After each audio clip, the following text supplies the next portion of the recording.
Right, thank you. பிரியமான சகோதர சகோதரியரே, உப்பு குறித்தான ஒரு ஓமையை நாம் தியானிக்கலாம். இந்த உப்பு 3 சுவிசேஷத்தில் பதிவாயிருக்கிறது. வாசித்தபடி மத்தேயு 5ஆம் அதிகாரம் 13ஆம் வசனத்தில் நீங்கள் பூமிக்கு உப்பா இருக்கிறீர்கள் என்று சொன்னாங்க. அப்படியே நம்ம மார்க் எழுதிய சுவிசேஷம் 9ஆம் அதிகாரம் 50ஆம் வசனம், உப்பு நல்லது தான், உப்பு சாரமற்று போனால் அதற்கு எதனாலே சாரம் உண்டாக்குவீர்கள்? உங்களுக்குள்ளே உப்புடையவர்களாய் இருங்கள், ஒருவரோடு ஒருவர் சமாதானம் உள்ளவர்களாயும் இருங்கள் என்றார். பாருங்க, மார்க் எழுதிய சுவிசேஷத்தில் கூட உப்பு குறித்தான ஒரு வசனத்தை நம்ம பார்த்தோம். அப்படியே லூக்காமில் கூட பார்க்கலாம். லூக்காம் எழுதிய சுவிசேஷம் 14ஆம் அதிகாரம் 34ஆம் வசனம், உப்பு நல்லது தான், உப்பு சாரமற்று போனால் எதனால் சாரமாக்கப்படும்?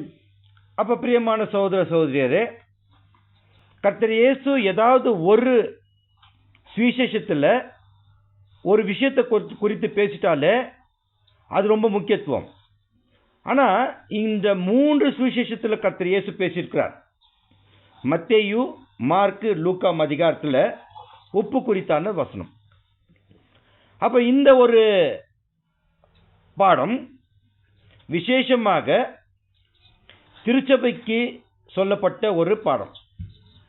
அதிலும் ரொம்ப விசேஷமாக இந்த சுவிசேஷத்தின் முடிவு காலத்தில் வாழ்கின்ற பாதங்களுக்கு கொடுக்கப்பட்ட பாடம். அதிலும் இந்த உலகத்தின் முடிவு காலத்தில் வாழ்கின்ற பரிசுத்தவானுக்கு கொடுக்கப்பட்ட பாடம். சரி, கர்த்தர் இயேசு எதுக்கு ஊமையா பேசுறார்? வை கிரைஸ்ட் ஸ்பேக்கத் த்ரூ பேரபிள்ஸ் அப்படின்னு ஒரு கேள்வி கேட்டாக்கா வாசிக்கலாம்.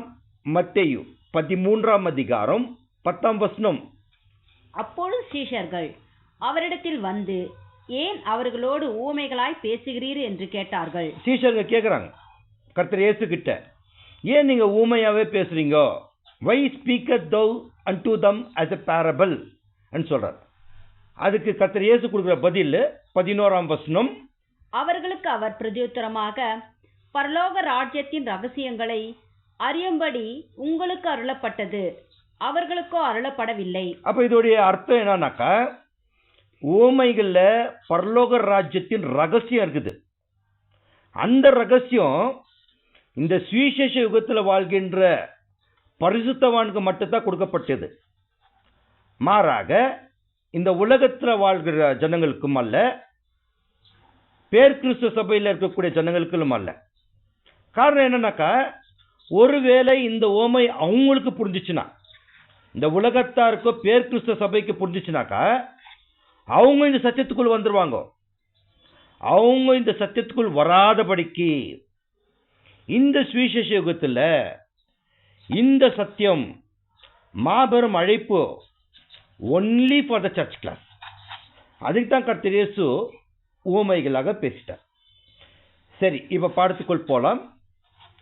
கேரக்டரிஸ்டிக்ஸ் ஆஃப் சால்ட், அதாவது உப்புக்கு இருக்கக்கூடிய குணலட்சணங்கள் என்ன அப்படின்னு 1 by 1 நம்ம பார்க்கலாம். உப்பு ரொம்ப மலிவாக இந்த உலகத்தில் கிடைக்கக்கூடிய ஒரு பதார்த்தம், ஒரு இன்கிரீடியன்ட். அதில் இவ்வளோ உள்ளடங்கிய சத்தியம் இருக்கின்றதா பார்க்கலாம். First, salt preservative quality, prevents from decay. அதாவது உப்பு கெட்டு போகாத தன்மை உடையது, மாறாக பாதுகாக்கிற ஒரு தன்மை உடையது இந்த உப்புக்கு. ஃபர்ஸ்ட். ரெண்டாவது point, fire cannot do anything for salt, but if you put a drop of water, salt may dissolve. அதாவது உப்பு நெருப்பினால் போட்டாலும் கூட அந்த கல்லுப்பு ஒன்றும் ஆகாது, பட்டுன்னு ரிஃப்ளெக்ட் ஆகிடும். ஆனால் அதே கல்லுப்புல ஒரே ஒரு சொட்டு தண்ணீர் போட்டாக்கா அது கரைந்து விடும். இது உப்புக்குரிய இருக்கக்கூடிய ஒரு தன்மை. மூணாவது, salt is an antiseptic used like a medicine. அதாவது உப்புக்கு எதிர்ப்பு குணமுடையது, அல்லது உப்பு ஔஷதமாக கூட பயன்படுத்தலாம், மருந்தாக பயன்படுத்தலாம். சரி, சம் ப்ராப்ஸ் ஆஃப் சால்ட், அதாவது உப்புக்கு சில பழமொழிகள் கூட சொல்லுவாங்க. எப்படின்னா, உப்பு இல்லாத பண்டம் குப்பை. பாருங்க, நம்ம வீட்டில் பிடிக்காத ஒரு பிரேக்ஃபாஸ்ட்டு உப்பு மாவு. அந்த உப்பு மாவில் உப்பு போடலன்னா என்ன இருக்கும்? வெறும் மாவு தான். சமையல் குறிப்பீடில் கூட மற்ற இன்க்ரீடியண்ட்டுக்கு வந்துட்டு 1 டீஸ்பூன் 1/2 டீஸ்பூன் சொல்லுவாங்க. ஆனால் உப்பு மாத்திரம் தேவைக்கு ஏற்பன்னு சொல்லுவாங்க. இன்னொரு விஷயம் உப்புக்கு, அதாவது இது ரொம்ப ஆச்சரியமாக இருக்குது. ஆனால் இது வந்துட்டு பைபிள் அடிப்படையில் இருக்கக்கூடிய ஒரு விஷயம். 10 படி உப்பு ஒரு மனிதன்கிட்ட சாப்பிட்ட பிறகு தான் ஒரு இடத்த பழகணும்னு சொல்லுவாங்க. 10 படி. எந்த காலத்தில் அந்த 10 படி சாப்பிட்டுட்டு அவர்கிட்ட பழக முடியும்? அதாவது இதோடைய என்ன ஒரு சாராம்சம்னா, உடனடியாக எந்த மனுஷரையும் நீ நம்பிடாத சொல்லிட்டார். இன்னொரு விஷயம், உப்பு தின்னா தண்ணீர் குடிச்சே ஆகணும். இன்னொரு விஷயம், உப்பு தின்னவன் துரோகம் செய்ய மாட்டான். அதாவது கர்த்தர் இயேசு கூடவே இந்த ஒரு அப்போஸ்தலர் யாருங்க? யூதாஸ் இஸ்காரியோத். கர்த்தர் இயேசு கூடவே இருந்தார், சாப்பிட்டாரு, பழகினார், எல்லாம் பண்ணார். ஆனால் துரோகம் செய்துட்டார். வாசிக்கலாம் வசனம், மத்தேயு 26:25.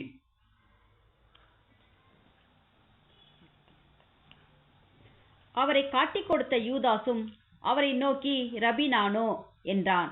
அதற்கு அவர், நீ சொன்னபடிதான் என்றார். பாத்தீங்களா, அவரை காட்டிக் கொடுத்த துரோகி யூதாஸ். அப்ப இன்னொரு விஷயத்தை கூட சொல்லலாம், உப்பு குறித்தான தன்மைகள். ஒரு மனுஷனுக்கு பாடியில் certain content of salt should be there. உப்பு கண்டென்ட் இருக்கணும். ஆனால் அதே உப்பு ஜாஸ்தியாகவும் இருக்கக்கூடாது, கம்மியாகவும் இருக்கக்கூடாது. ஜாஸ்தியாக இருந்துட்டாக்கா ஐபிபி, ஹைப்பர் டென்ஷன் ஆகிடும். கம்மியாக இருந்தாக்கா லோ பிபி ஆகிடும். உப்பு எவ்வளோ முக்கியம் ஒரு மனுஷனுக்கு. Next, salt of preservative quality, prevents from decay. அதாவது உப்புக்கு கெட்டு போகாதபடிக்கு ஒரு தன்மை உள்ளது. உதாரணத்துக்கு, நம்ம மார்க்கெட்டில் மாம்சம் வாங்கிட்டாக்கா உடனடியாக அது சமைக்கலைன்னாக்கா கொஞ்சம் உப்பு போட்டு வச்சுட்டாக்கா அது கெட்டு போகாது. அதே போல் மீன் கடலில் தான் கிடைக்குது, உப்பு இருக்கிற இடத்துல தான் மீன் இருக்குது. ஆனால் கரைக்கு எடுத்துகிட்டு வந்த பிறகு உடனடியாக சமைக்கலைன்னாக்கா அந்த மீனும் கெட்டு போயிடும். அப்போ அதுக்கு உப்பு போட்டு ப்ரிசர்வேட்டிவ் பண்ணுவாங்க. பிரியமான சகோதர சகோதரியரே, அப்போது உப்புக்கு இருக்கக்கூடிய ஒரு தன்மை ப்ரிசர்வேட்டிவ், பாதுகாக்கிற ஒரு தன்மை. அப்படியே திருச்சபை கூட பைபிளில் என்ன சொல்லுதுன்னாக்கா, வாசிக்கலாம் வசனம், மத்தேயு 5:13. மத்தேயு 5:13. நீங்கள் பூமிக்கு உப்பாயிருக்கிறீர்கள். போதும். அப்போ கர்த்தர் இயேசு என்ன சொல்லிட்டாருன்னா, நீங்கள் பூமிக்கு உப்பா இருக்கிறீர்கள். எத்தனை தடவை இந்த வசனத்தை வாசித்து இருக்கிறோம்? எந்த அடிப்படையில் கர்த்தர் இயேசு நம்ம பார்த்துட்டு நீங்க இந்த பூமிக்கு உப்பா இருக்கிறீங்க ஏன் சொன்னார்? அப்போ உப்புக்கு இருக்கக்கூடிய ஒரு தன்மை கெட்டு போகாத ஒரு குணலட்சணம். அதே போல நாமும் கூட இந்த உலகத்தை கெட்டு போகாதபடிக்கு தடுக்கிறவர்களாக இருக்க வேண்டும். அப்போ இதை எப்படி நம்ம பார்க்கலாம்? இது எந்த கோணத்தில் பார்க்கலாம்? எப்படி ஒரு புது சிருஷ்டி இந்த உலகத்தில் இருக்கக்கூடிய ஜனங்களுக்கு கெட்டு போகாதபடி நாம் அவர்களை பாதுகாக்க முடியும் பார்க்கும்போது, அதுதான் கர்த்தர் இயேசு சொல்லிட்டார், நீங்கள் பூமிக்கு உப்பா இருக்கிறீர்கள். அப்போ ஒருவேளை நாம் உப்பாக இருந்தால் இந்த உலகத்தில் இருக்கக்கூடிய காரியங்கள் கெட்டு போகாதபடி தடுக்கிறவர்களாக இருக்க வேண்டும்.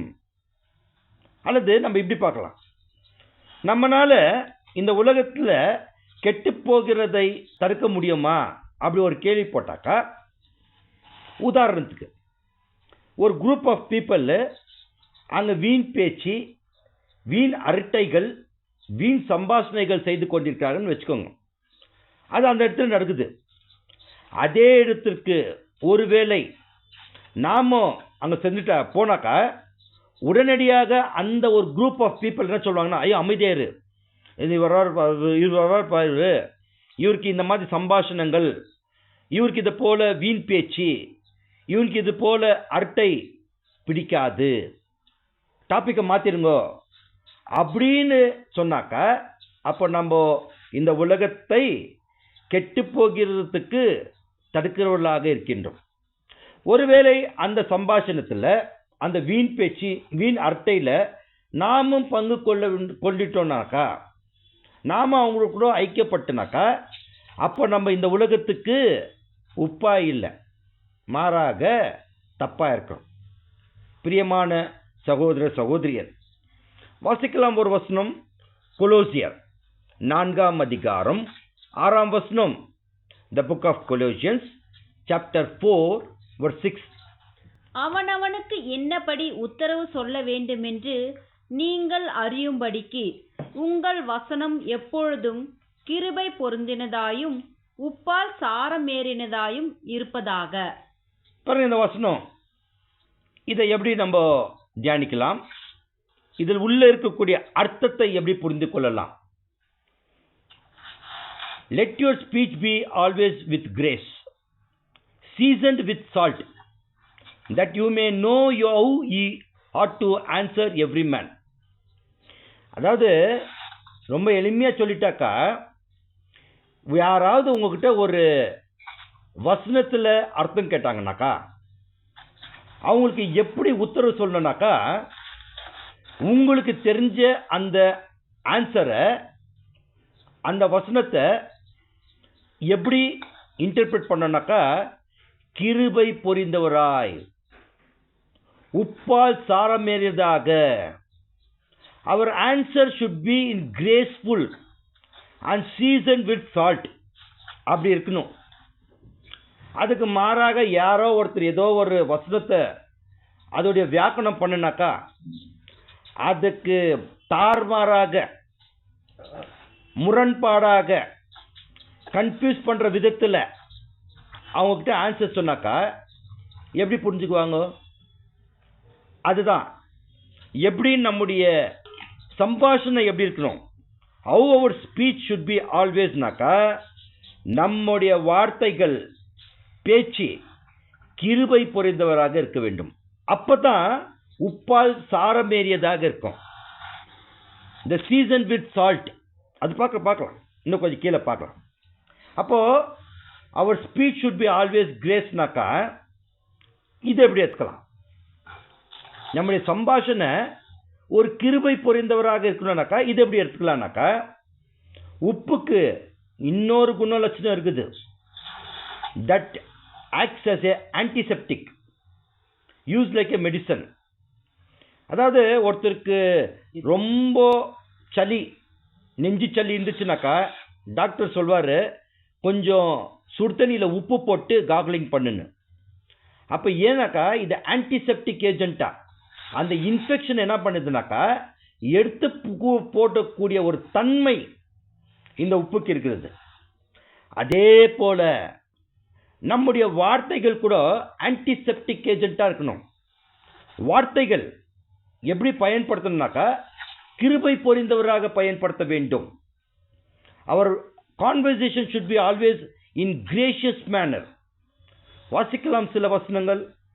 Proverbs chapter 16 verse 24, நீதிமொழிகள் 16 அதிகாரம் 24 வசனம்.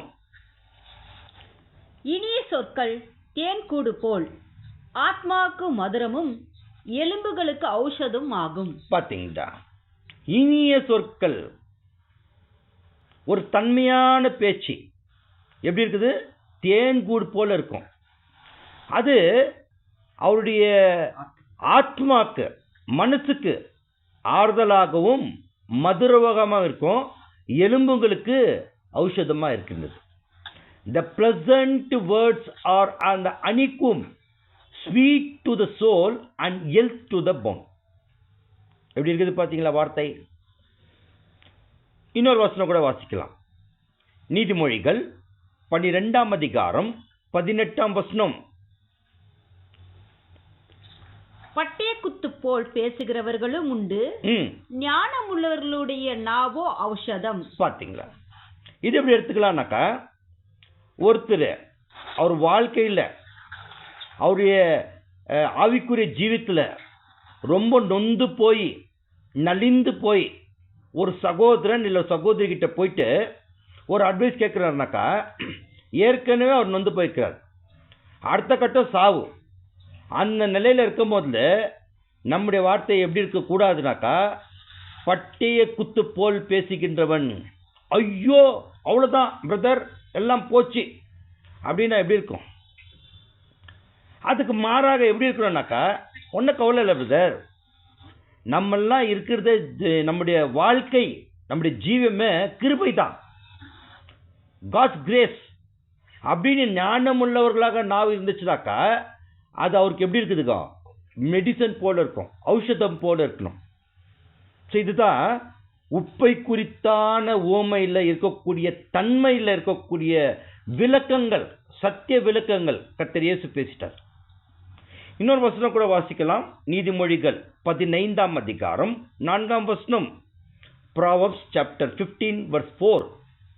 ஆரோக்கியமுள்ள நாவு ஜீவ விருட்சம், நாவின் மாறுபாடோ ஆவியை நொறுக்கும். பார்த்தீங்களா பிரியமான சகோதர சகோதரியரே, ஆரோக்கியமுள்ள நாவு ஜீவ விருட்சம், அதுல லைஃப் இருக்குது. நம்ம பேசுற வார்த்தைகள் ஜீவன் இருக்குது. அதுல நாவினால மாறப்படமோ ஆவி என்ன ஆயிடுங்க, நொறுங்கிடும். ஸோ அதனால நாவு இப்படியும் பேசும் அப்படியும் பேசும். காரணம் என்னன்னாக்கா, நாக்குக்கு என்ன இல்லைங்க, எலும்பு இல்லை, வளைஞ்சு வளைஞ்சு எப்படி வந்தாலும் பேசும், ஆரோக்கியமாகவும் பேசும், ஆவியை நொறுக்கி போடுற மாதிரியும் பேசிட்டோம். பிரியமான சகோதர சகோதரிகள், அப்போ அவர் word should not hurt other then it should heal, ஆரோக்கியம் கொடுக்கணும். பாருங்க பிரியமான சகோதர சகோதரியரே, ஒரு கிறிஸ்து அவருடைய உபதேசத்துல பல சபைகள் வந்துச்சு, ஊருக்கு ஒரு சபை, அந்த சபை நிமித்தமாக அந்த ஊருக்கே ஒரு நாகரிகம் கிடைச்சிச்சு. Because of one Christ message the church grown. Because of one church in the society, the civilization has grown in the world. அன்பார்ந்த சகோதர சகோதரியரே, அப்போ இன்னொரு தன்மையை கூட பார்க்கலாம். அது என்னன்னாக்கா, உப்புக்கு இருக்கக்கூடிய ஒரு மிகப்பெரிய ஒரு தன்மை சமாதானம். வாசிக்கலாம் வசனம். மார்க் 9ஆம் அதிகாரம் 50ஆம் வசனம். மார்க் 9:50. உப்பு நல்லது தான், உப்பு சாரமற்று போனால் அதற்கு எதனால் சாரம் உண்டாக்குவீர்கள்? உங்களுக்குள்ளே உப்புடையவர்களாய் இருங்கள், ஒருவரோடு ஒருவர் சமாதானம் உள்ளவர்களாயும் இருங்கள் என்றார். பார்த்தீங்களா, உங்களுக்குள்ள உப்புடையவராயிருங்கள், ஒருவருக்கொருவர் சமாதானம் உடையவர்களாயிருங்கள்னு சொல்லிட்டார். அப்ப இது என்ன, உப்பு சமாதானம் கொடுக்கக்கூடிய ஒரு தன்மை இருக்கிறதா பார்க்கலாம். அப்போ இன்னொரு வசனம் கூட வாசிக்கலாம். இதற்கு இணையாக ரோமர் 12ஆம் அதிகாரம் 18ஆம் வசனம். ரோமர் 12:18. சத்தியத்தை ரோமர் 12:18. 12:18. கூடுமானால் உங்களால் ஆன மட்டும் எல்லா மனுஷரோடும் சமாதானமாயிருங்கள். இதுதான் பைபிள் சொல்ற விஷயம். If possible, if it be possible, as much as lieth in you, live peaceably with all men. கூடுமானால் எல்லாருக்கிட்டையும் என்னங்க, சமாதானமா இருந்துன்னு போயிடுங்க. காரணம் என்னன்னாக்கா, சண்டை சச்சரவு குழப்பங்கள், இட் லீட்ஸ் டு கன்ஃபியூஷன். அதனால ஒரே வசனம் சொல்ல, சமாதானமா இருந்துருங்க. 2 கொரிந்தியர் 13ஆம் அதிகாரம் 11ஆம் வசனம். 2 கொரிந்தியர் 13ஆம் அதிகாரம் 11ஆம் வசனம். 11. கடைசியாக சகோதரரே, சந்தோஷமாக இருங்கள், நற்சீர் பொருந்துங்கள், ஆறுதல் அடையுங்கள், ஏக சிந்தையுள்ளவராய் இருங்கள், சமாதானமாக இருங்கள். அப்பொழுது அன்புக்கும் சமாதானத்திற்கும் காரணராகிய தேவன் உங்களோடு கூட இருப்பார். பார்த்தீங்களா? சமாதானமா இருங்க. நீங்க சமாதானமா இருந்தா தான் சமாதானத்தின் தேவன் நம்மோடு இருப்பார். சரி பிரதர், இந்த உப்புக்கும் சமாதானத்துக்கும் என்ன பொருத்தம் அப்படின்னு கேட்டாக்கா, பாருங்க, கல் உப்பு இல்லைங்களா? கல் ரொம்ப கெட்டியா இருக்கும். அதை எத்தனை போய் நெருப்புல போட்டாக்கா நெருப்பு ஒன்றும் பண்ணாது. அந்த உப்பை அப்படியே அது லிஃப்டெக்ட் ஆகிடும். முடிஞ்சாக்கா மூஞ்சி மேலே அடிபட்டுரும். ஆனால் அதே கல் உப்பை ஒரே ஒரு துள்ளி தண்ணீரை ஊற்றினாக்கா அப்படியே கரைஞ்சிடும். இது எதுக்கு அடையாளம்னாக்கா, ஒரு டம்ளரில் தண்ணி எடுத்துன்னு இந்த கல் உப்பெல்லாம் திருப்பி டம்ளரில் தண்ணியில் போட்டாக்கா கொஞ்ச நேரத்தில் அது டிசால்வ் ஆகிடும். எத்தனை உப்பு இருந்துச்சு தெரியாமல் போயிட்டு எல்லாம் யூனிட்டி ஆகிடும். It will dissolve. ஆனாக்கா அந்த கல் உப்பில் ஒரு 5 கல் உப்பில் 4 கல் உப்பு போட்டு ஒரே ஒரு கல் போட்டிங்கனாக்கா 4 கல் உப்புன்னு கரைஞ்சிடும். ஆனால் ஒரு கல் கரையாது. இது எதுக்கு அடையாளம்னாக்கா, சபைக்குள்ளவே ஒருத்தர் உப்பு தன்மை இல்லாதவர்கள், மாறாக கல் நெஞ்சம் உடையவர்கள் இருப்பாங்க. பிரதர் கூட சொல்லுவோம், பிரதர் எக்ஸ் எப்படி பிரதர், அவர் நல்லவர் தான், ஆனா முடிஞ்சு போச்சு கதை. ரொம்ப மூடி, ரொம்ப ரிசர்வ்டு, ரொம்ப ஷார்ட் டெம்பர், டிசால்வ் ஆக முடியாது, யூனிட்டி இருக்காது. அதுக்கு தான் உப்புக்கு என்ன இருக்குதுனாக்கா, சமாதானம்னாக்கா யூனிட்டி, டிசால்வ் ஆயிடணும். அந்த தன்மை இருக்கிறது இந்த உப்புக்கு. பிரியமான சகோதர சகோதரியர், இன்னொரு வசனம் கூட வாசிக்கலாம். இது கொஞ்சம் டீப். லூக்கா 14ஆம் அதிகாரம் 33ஆம் வசனம். லூக்கா 14ஆம் அதிகாரம் 33ஆம் வசனம். அப்படியே உங்களில் எவனாகிலும் தனக்கு உண்டானவைகளை எல்லாம் வெறுத்து விடாவிட்டால் அவன் எனக்கு சீஷனாய் இருக்க மாட்டான். இது first basic quality. Want to become the disciple of கிரைஸ்ட்னாக்கா, உனக்கு உண்டானவெல்லாம் நீ வெறுத்து விடாவிட்டால் நீ எனக்கு சீஷராக இருக்க முடியாதுன்னு சொல்லிட்டு அடுத்த வசனம் வாசிக்கலாங்க. 34. உப்பு நல்லது தான், உப்பு சாரமற்று போனால் எதனால் சாரமாக்கப்படும்? பார்த்தீங்களா? Salt is good. எப்படி சொல்றீங்கன்னாக்கா, நல்லா ஒரு ஃபர்ஸ்ட் கிளாஸ் மட்டன் பிரியாணி செய்கிறாரு, எல்லாம் செய்துட்டு கச்சில் உப்பு போடலனாக்கா யாருன்னா பிரியாணி சாப்பிடுவோமா? அது குப்பைக்கு தான் போகும். அப்போ salt is good. But if the salt have lost is saviour, அந்த உப்பு தன்மை இல்லாம அள்ளி அந்த உப்பு போட்டா கூட அந்த உப்புடைய சாரம் இல்லைனாக்கா எதனால சாரமாக்கப்படும்? இதுதான் point. If salt loses is Xavier, the salt is useless. உப்பு இல்லாத பண்டம் குப்பை. அப்போ சால்ட் லூசஸ் இஸ் சேவியர்னா என்ன அர்த்தம்? நாம கர்த்தர் இயேசு சொல்லிட்டார், நீ உலகத்திற்கு உப்பா இருக்கிறன்னு. உப்புடைய தன்மை இருந்தா தான் உலகத்துக்கு உப்பு. அந்த தன்மையே நாம் இழந்து விட்டாக்கா, ஒருவேளை நம்ம எப்படி இருப்போம்னாக்கா, இஃப் சால்ட் லூசஸ் இஸ் சேவியர்னாக்கா நாம இந்த உலக பிரகாரமாக இருப்போம். இந்த உலகத்துக்கும் நமக்கு எந்த வித்தியாசம் இருக்காது. நாம இந்த உலகத்தான் இருப்போம். we cannot able to differentiate. இந்த வழிகள், இந்த உலகம் செல்ற வழிகளை தான் நாம நடப்போம். இந்த உலகம் என்ன சிந்திக்குதோ அந்த சிந்தை தான் நாம் சிந்திப்போம். இந்த உலக மக்களோடு கலந்திருப்போம். That is the salt loser is savior. அப்போ உப்பு சாரமற்று போகும். when salt loses its savior, அதாவது நம்ம அந்த உப்புடைய தன்மையை நாம் இழந்து விட்டோமானால் எப்படி இருப்போம்? ஒரு வசனங்கள், சில வசனங்களை வாசிக்கலாம். வெளிப்படுத்தல் மூன்றாம் அதிகாரம் 16ஆம் வசனம். Revolution chapter 3 verse 16. இப்படி நீ குளிருமின்றி அனலுமின்றி வெதுவெதுப்பாய் இருக்கிறபடியினால் உன்னை என் வாயிலிருந்து வாந்தி பண்ணி போடுவேன். பாருங்க பிரியமான சகோதர சகோதரியரே, இந்த வசனம் விசேஷமாக 7ஆம் சபைக்கு சொல்லக்கூடிய வசனம். ரொம்ப எளிமையா சொல்லிட்டாக்கா, நாம எந்த நிலையில இருக்கிறோம்னு சொல்றாங்க. எப்படி இருக்கிறோம்னாக்கா, குளிரும் இல்லை அனலும் இல்லை, வெதுவெதுப்பா இருக்கிறோம். we are in a lukewarm, neither cold or hot. cold இருந்தாலும் ஓகே, நோ ப்ராப்ளம்.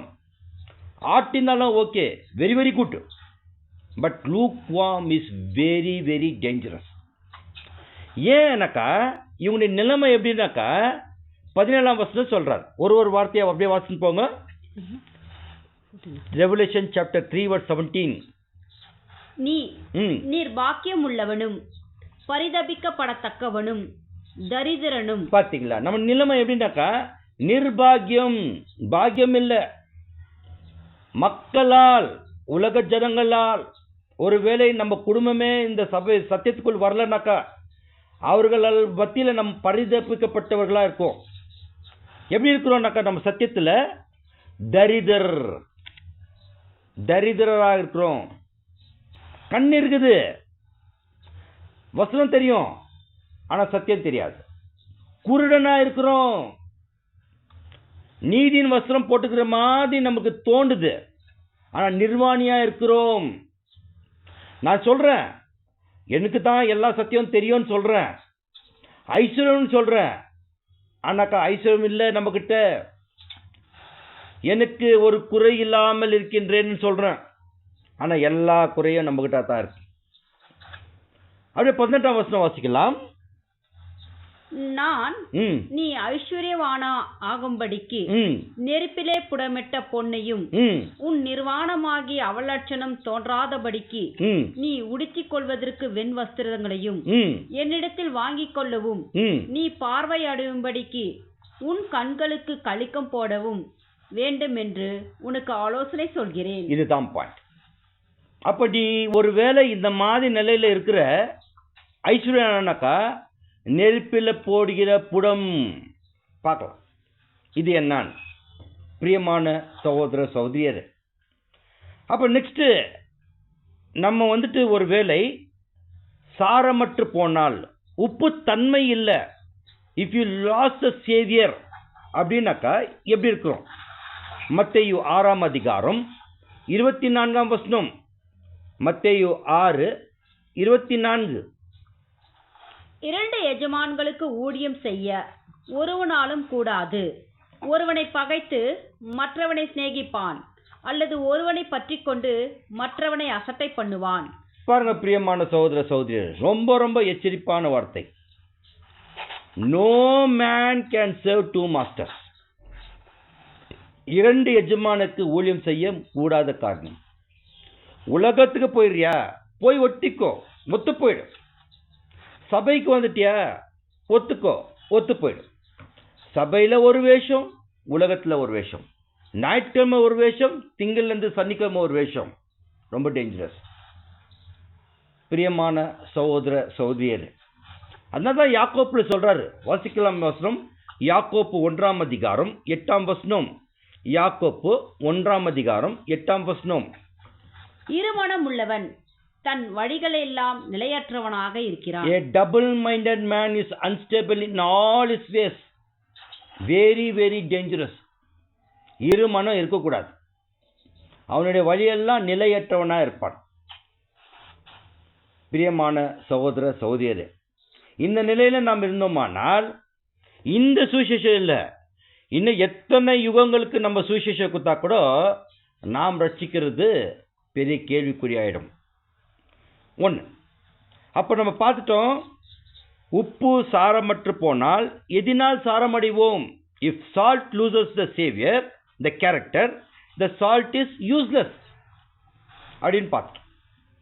அடுத்தது கொஞ்சம் பார்க்கலாம். Fire cannot do anything for the salt.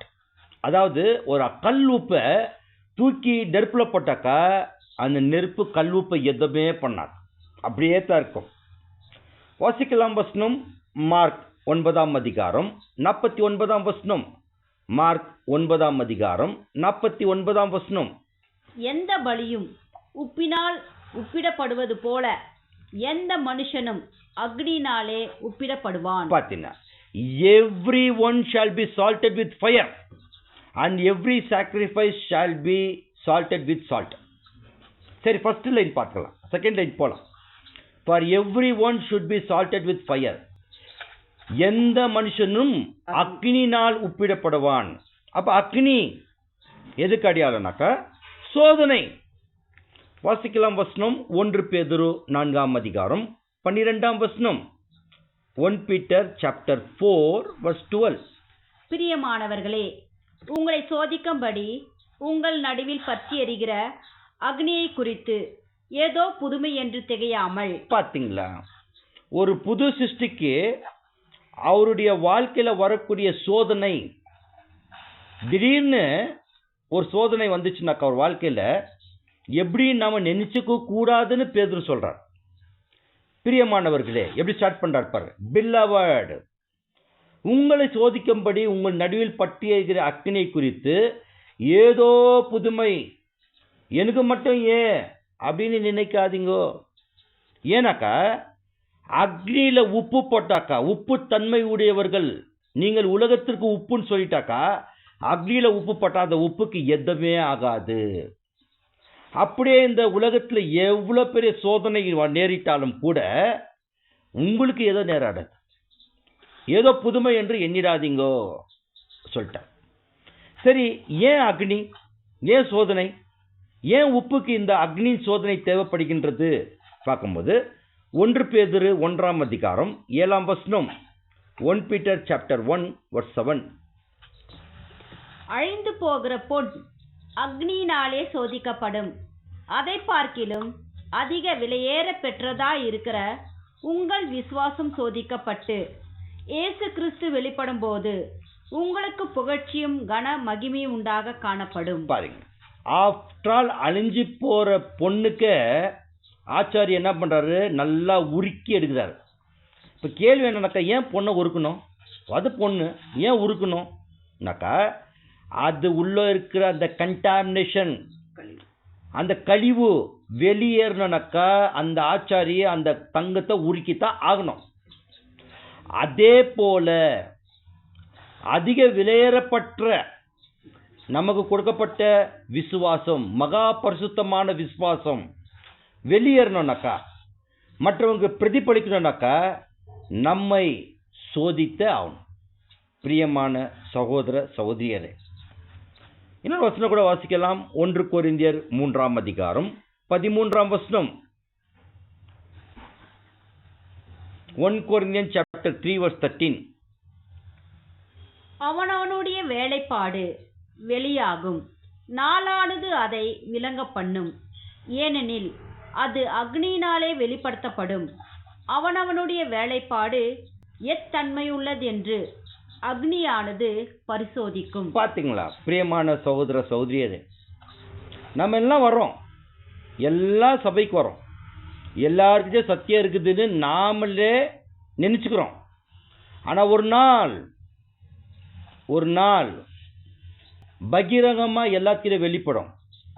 எவ்வளவு சத்தியத்துல நம்ம வளர்ச்சி காட்டியிருக்கிறோம், சத்தியத்தின் நிமித்தம் நம்ம கிட்ட இருக்கக்கூடிய குணலட்சணம் எவ்வளவு வளர்ந்திருக்குது, முதிர்ந்து இருக்கிறது என்று இந்த அக்னி ஏற்ற வேலையில் அவர்களுக்கு வரக்கூடிய சோதனையில் அது வெளிப்பட்டுடும். பிரியமான சகோதர சகோதரியரே, ஆனா சாராம்சம் என்னன்னாக்கா, இந்த உப்பு அக்னியில போட்டாக்கா உப்பு ஒண்ணுமே ஆகாது. அதே போல உப்பு உடைய தன்மை ஒரு புது சிருஷ்டிக்குச்சுனாக்கா எப்பேற்பட்ட சோதனை இருந்தா கூட அந்த புது சிருஷ்டியை எதுவுமே செய்யாது. பார்த்துட்டோம். இது ஒரு பாயிண்ட். இன்னொரு பாயிண்ட் கொஞ்சம் கன்ஃபியூஷனா தோணும், ஆனாலும் கூட நம்ம தியானம் செய்ய முயற்சிக்கலாம். வாசிக்கலாம் வசனம். மார்க் 9ஆம் அதிகாரம் 49ஆம் வசனம். மார்க் 9:49. எந்த பலியும் உப்பினால் உப்பிடப்படுவது போல. போதும். இது என்ன, for every sacrifice shall be salted with salt. எந்த பலியும் உப்பினால் உப்பிடுவது போல. இதை எப்படி எடுத்துக்கலாம் பாருங்க. ரோமர் 12ஆம் அதிகாரம் 1ஆம் வசனத்துல நீங்க ஜீவ பலியா ஒப்பு கொடுக்க வேண்டும், இதுவே நீ செய்யத்தக்க புத்தியுள்ள ஆராதனை இருக்குது. ஜீவ பலியா ஒப்பு கொடுக்கணும்னு சொல்லிட்டாரு. we have to render ourselves as a living sacrifice ன்னு சொல்றாரு. ஆனா இங்க என்ன சொல்றாருன்னா கர்த்தர் இயேசு லிவிங் சாக்ரிஃபைஸா கொடுக்குற சரி, ஆனா சாக்ரிஃபைஸ்ல எதா கலந்து இருக்கணும்? உப்பு கலந்து இருக்கணும்.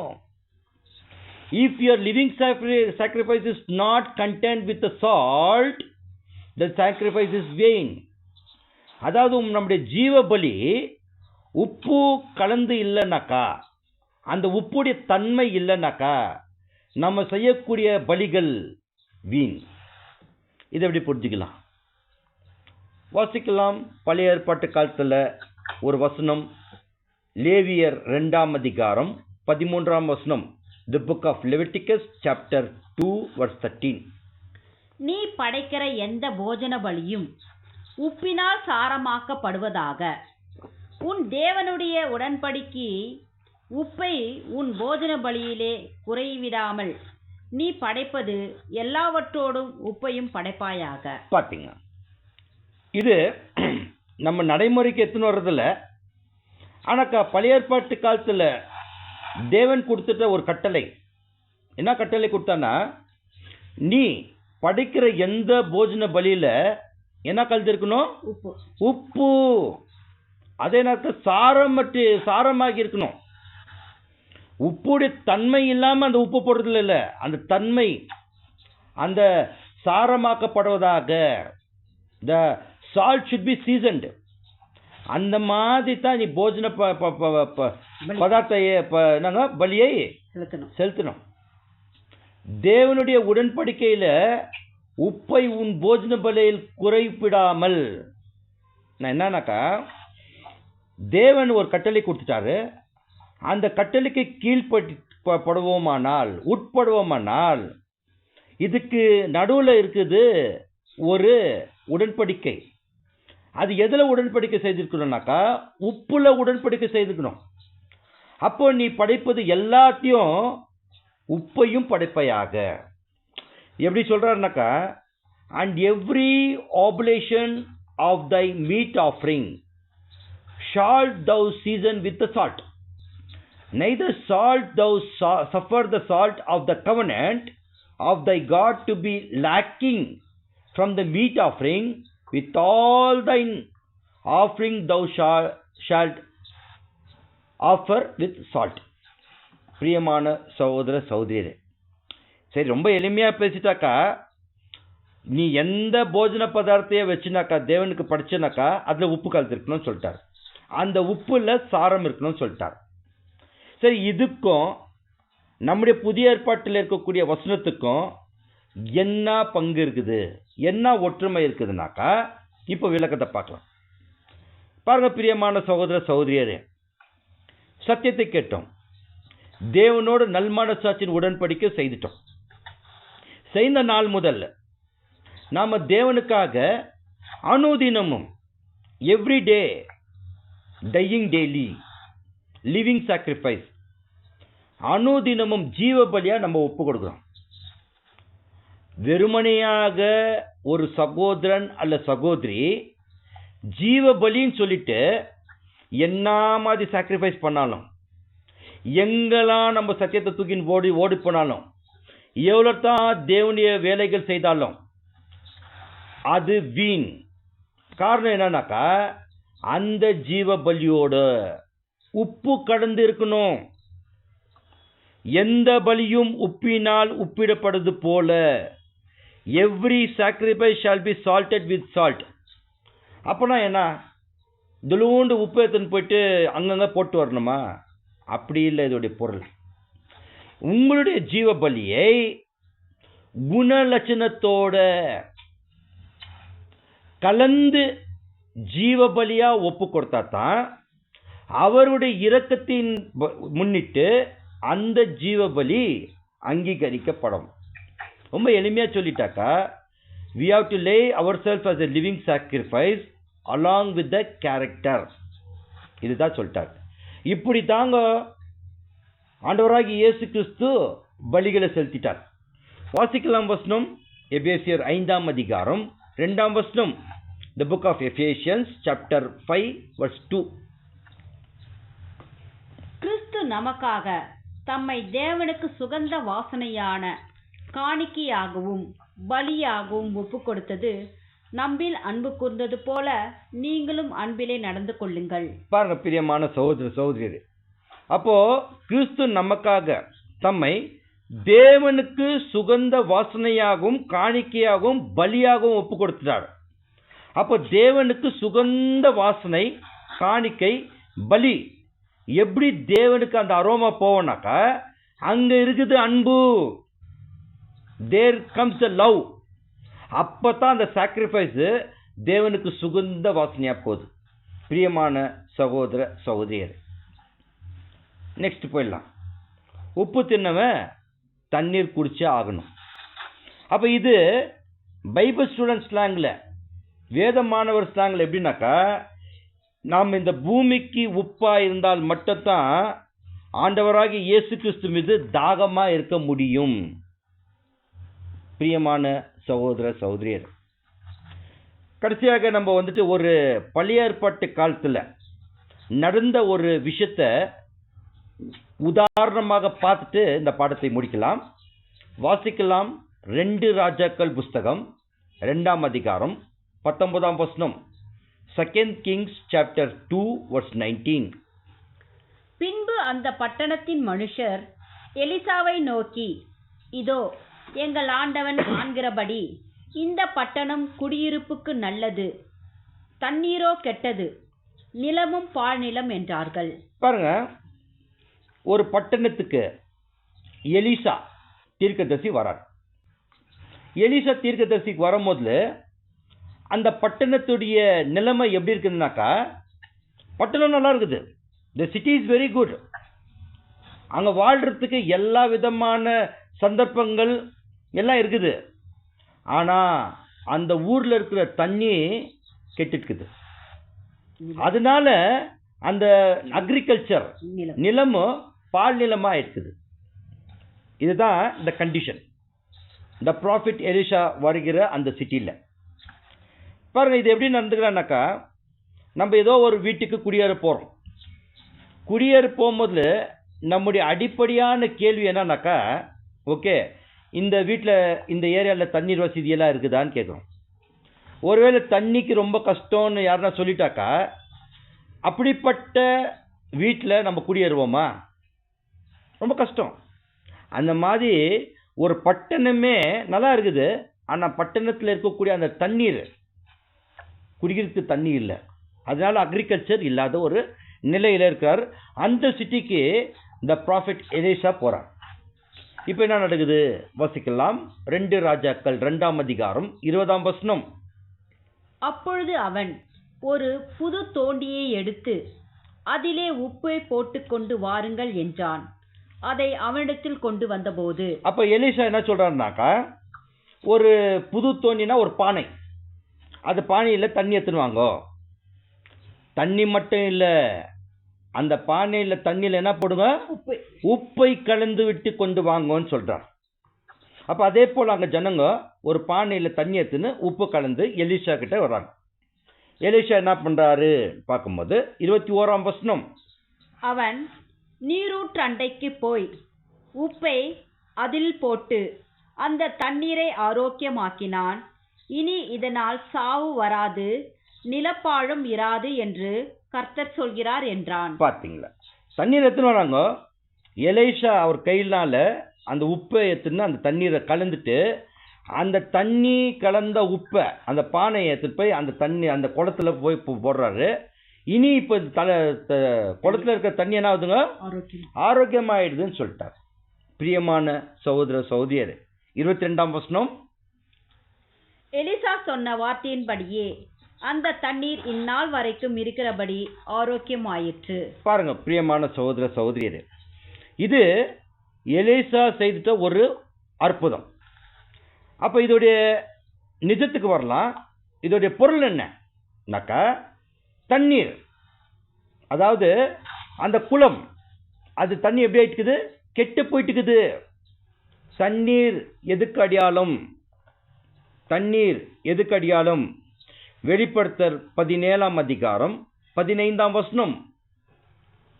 பின்னும் அவன் என்னை நோக்கி, அந்த வேசி உட்கார்ந்திருக்கிற தண்ணீர்களை கண்டாயே, அவைகள் ஜனங்களும் கூட்டங்களும் ஜாதிகளும் பாஷைக்காரருமாம். அப்போ தண்ணீர் எதுக்கு அடையாளம்னாக்கா, ஜனங்களும் கூட்டங்களும் ஜாதிகளும் பாஷைக்காரங்களாக்கா, இந்த உலகத்துக்கு அடையாளம் அந்த குளம் தண்ணி.